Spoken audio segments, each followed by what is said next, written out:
2008 வருஷம் செப்டம்பர் மாதம் வானத்துக்கு மேல ஒரு மிகப்பெரிய ஒரு பொருள் கீழே விழுகிற மாதிரி இருக்கு, தீப்பிடிச்சு வருது. அதுக்கு பேரு ஜூலியஸ் வெர்னா. மனிதன் உருவாக்கின ஒரு விண்கலம். ஆனா கடைசியா அது தன்னைத்தானே அழிச்சுக்கிடுச்சு. இது தானா விழுகல, நம்ம மனிதர்களால விழுகப்பட்டுச்சு. ஸோ இது கண்ட்ரோல்டு டிஸ்ட்ராக்ஷன் சொல்லுவோம். இந்த மிஷன் பத்தி கண்டிப்பா நம்ம தெரிஞ்சே ஆகணும்.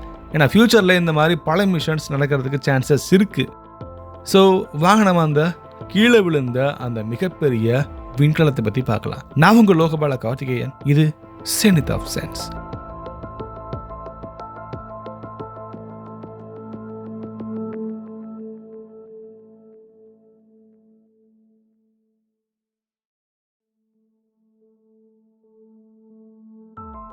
ஜூலியஸ் வெர்னா அப்படின்றது யூரோப்பியன் ஸ்பேஸ் ஏஜென்சின்னு சொல்லக்கூடிய ESA மூலியமா உருவாக்கப்பட்ட முதல் ஆட்டோமேட்டட் டிரான்ஸ்ஃபர் வெஹிக்கிள். இதை நம்ம ATVன்னு சொல்லுவோம். 2008 புறப்பட்ட இது ISSக்கு ஒரு பொருள், அதாவது இது ஒரு லாஜிஸ்டிக் கொரியர் மேன்னு சொல்லலாம். எரிபொருள், தண்ணி, சாப்பாடு எல்லாமே இது ஒரு ரோபோ விண்கலம் மூலியமா மேலே கொண்டு போயிருக்காங்க. ஸோ இது லான்ச் பண்ண date March 9, 2008. Launching vehicle Ariane 5ES. இதோடைய ஒட்டுமொத்த எடை, அதாவது இதில் இருக்கக்கூடிய ஃபியூலோட சேர்த்து 20.7 டன் இருக்கும். ஸோ இதில் சோலார் அரே மூலியமாகவும் பேட்டரிஸ் மூலியமாகவும் பவர் சோர்ஸும் இருக்குது. GPS and laser tucking system மூலியமாக நம்ம இதை ISSக்கு கொண்டு போவோம். இது ஒரு ரோபோ மாதிரி தான். NASA ISSக்கு கார்கோ ட்ரக் மாதிரி இதை யூஸ் பண்ணுவாங்க. பெரிய எரிபொருள், ஆக்சிஜன், உணவு மாதிரியான எல்லாத்தையுமே எடுத்துகிட்டு போகும். டக்கிங் சிஸ்டமும் ஃபுல்லி ஆட்டோமேட்டிக்காக இருக்கும். ஸோ 2008 வருஷம் வெற்றிகரமாக ISSக்கு போய் டக்காச்சு. பூமியிலிருந்து 400 கிலோமீட்டர் உயரத்தில்.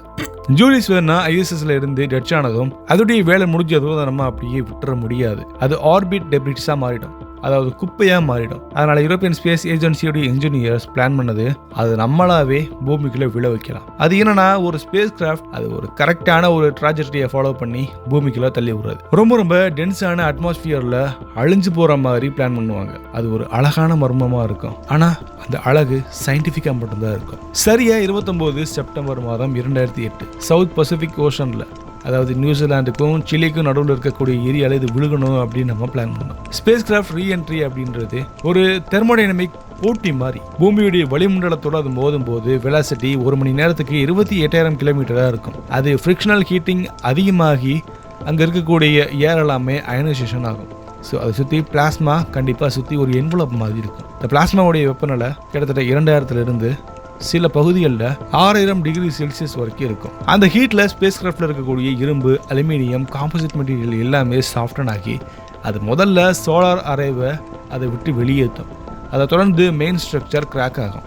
அந்த நொடியில் ஃப்ராக்மெண்ட்ஸ் பிரேக் ஆகி அங்கே உள்ள இருக்கக்கூடிய எல்லாமே ஒரு ஷூட்டிங் ஸ்டார் மாதிரி பூமியை நோக்கி விழுகும். அந்த காட்சி தான் நியூசிலாந்துக்கு பக்கத்தில் பல ரிசர்ச் ஏர்கிராஃப்ட் கேப்சர் பண்ணியிருக்கு. NASA, European Space agency, France space agency எல்லாமே அந்த கேமரா அரே வச்சு அது அழகாக ரெக்கார்ட் பண்ணியிருக்காங்க. இது அட்மாஸ்பியரிக் ரீஎன்ட்ரி அப்சர்வேஷன் கேம்பெயின்னு சொல்லுவாங்க. ஒரு கேள்வி வரும், நம்ம எதுக்காக இதை அழிக்கணும்? பலர் கேட்குறாங்க, இப்படி பெர்ஃபெக்டாக ஒர்க் ஆகுற இந்த ஸ்பேஸ் கிராஃப்டை நம்ம எதுக்கு அழிக்கணும்? நமக்கு இது காஸ்ட் வேஸ்ட் தானே அப்படின்னு நினைப்போம். பட் ஆன்சர் சிம்பிளாக சயின்டிஃபிக்காக சொல்லணும்னா இது ஒரு ரீயூசபிள் கிடையாது. அதனால அதை ஆர்பிட்டில் விட்டால் அது ஸ்பேஸ் டெப்ரிஸில் ஒன்றாகிடும். அந்த space debris future satellite, ISS, ஆஸ்ட்ரோநாட்க்கு ஒரு மிகப்பெரிய அபாயத்தை ஏற்படுத்தும். அதனால யூரோப்பியன் ஸ்பேஸ் ஏஜென்சி டிசைட் பண்ணது அது அழிக்கிறது தான் முக்கியமான ஒன்று. அது அடுத்தடுத்த இந்த மாதிரியான ATPக்கு, அதாவது ATPன்னு சொல்லுவோம் இல்லையா, அந்த ஆட்டோமேட்டட் டிரான்ஸ்ஃபர் வெஹிக்கிள், இதோடைய அடுத்தடுத்த டிசைனுக்கு இது ஒரு முக்கியமான ஒரு படிக்கட்டாக இருந்திருக்கு.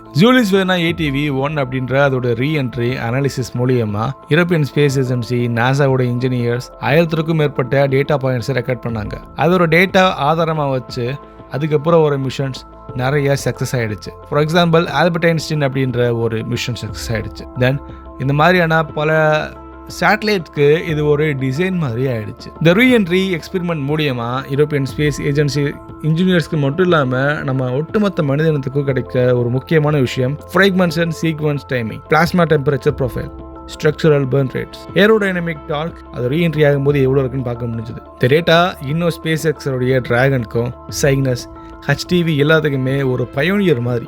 ஈவன் நம்ம நாசாவோட ரீஎன்ட்ரி ப்ரொடக்ஷன் மாடல்ஸ் கூட இந்த ஜூல்ஸ் வெர்னாவோட டேட்டா முன்னால் அது ரீகன்ஸ்ட்ரக்ட் பண்ணப்பட்டிருக்கு. ஸோ சில ட்ராவல்ஸ் முடியறதில்ல, அது தொடக்கத்துக்கு கூட டைரக்டாவோ இன்டெரக்டாவோ ஜாயின் ஆயிருக்கும். ஸோ அது மாதிரி தான் ஜூலியஸ் வெர்னா அப்படின்றது அந்த காலத்தில் ஒரு அழகான தொடக்கமாக இருந்திருக்கு. அந்த தொடக்கத்துல இருந்து இப்போ வரைக்கும் நம்ம எக்கச்சக்கமான பொருட்களை நம்ம கரெக்டாக மேலே கொண்டு போய் சேர்த்துட்டு அந்த ஸ்பேஸ் கிராஃப்டை நம்ம அழகாக இப்போ பூமியில் நம்ம யாருக்கும் பாதகம் இல்லாமல் விழ வைக்கிறோம். இந்த தகவல் உங்களுக்கு புதுசாக இருக்குன்னு நினைக்கிறேன். இந்த ஷார்ட் இன்ஃபோவை உங்களுக்கு பிடிச்சிருந்தா லைக் பண்ணிவிட்டு உங்களோட கருத்து எனக்கு கமெண்ட்டில் சொல்லுங்கள். ப்ளஸ் சப்ஸ்கிரைப் பண்ண மறந்துடாதீங்க. அடுத்த ஒரு இன்ட்ரெஸ்டிங்கான வீடியோவில் கண்டிப்பாக நம்ம சேர்ந்து பயணிக்கலாம். பாய்.